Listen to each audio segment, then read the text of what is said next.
Hi guys, welcome back. We are going to end this very special series with New South Wales to make sure that we do escape and branch out from the city. So we have Paul from Sydney, Melbourne touring with us. Thanks for joining us, Paul. Pleasure.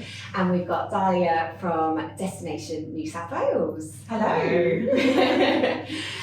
So yes, did you guys, Paul specifically actually, did you want to kick off by telling us the best way or ways to travel from Sydney through to Melbourne? Yeah, there's several ways you can travel from Sydney through to Melbourne. You've got the Sydney-Melbourne Coastal Drive, which pretty much follows the coast of southeastern Australia all the way around. The road's not always right on the coast, sometimes it might be a little bit off, but that's where you take the turn-offs through the national parks and so forth and get right down to the beach again in so many locations. You've also got an inland alternative which takes in Canberra, our national capital, and then goes down along the beautiful Murray River through Bendigo, Victorian town, and then into Melbourne. And the other option is the high country, which can take you up into the New South Wales high country. Thredbo, for example, you can take a chairlift to the top of the hill in our summer and then walk to the highest point of Australia at Mount Kosciuszko, which is absolutely stunning. From there, you come down, across the Murray River into Victoria. You can do the Victorian high country down onto the coastal drive. So many different options. Oh, so many. Yeah, need lots of time there to make the most of all of this. And Dahlia, are there other drives in New South Wales that you'd also recommend to our viewers? Yeah, absolutely. So Paul mentioned the Sydney to Melbourne drive, and he's going to elaborate on some of the highlights in just a second. But there are some great other drives in New South Wales as well. And I think one of the best ways to experience the States really is on a self-drive.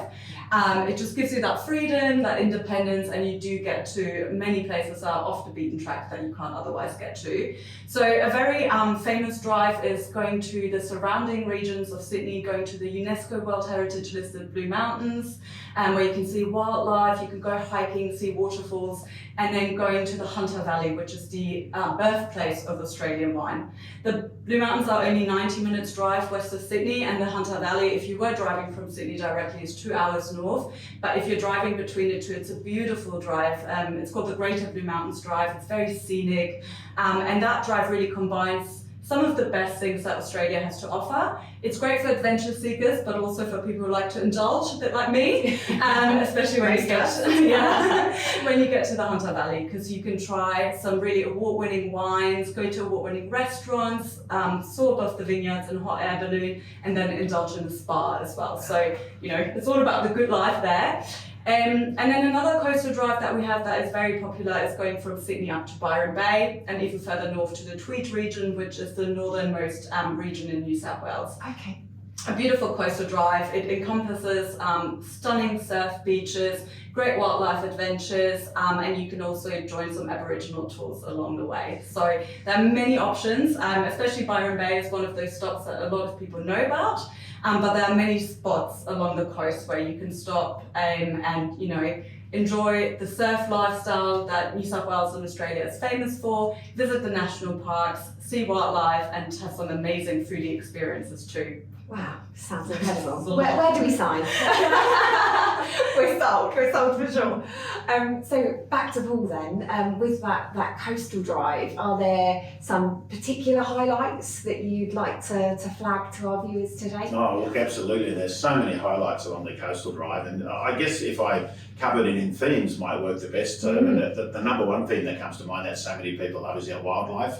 There's so many wildlife hotspots right along the drive on both sides of the border. I mean, imagine yourself having a picnic at Pebbly Beach and you sit down, you lay the blanket out and you're looking at the ocean, and then you turn out and there's a family of kangaroos there on the beach. It happens all the time. The lorikeets are absolutely amazing. The marine life, getting into Victoria, you've got the Wilson's Prom, where you've got the wombats, Raymond Island, natural koala viewing guaranteed, penguins on Phillip Island. So much wildlife along the drive. Then you've also got some great food and wine, like the Sydney Rock Oyster. They call the South Coast the Oyster Coast.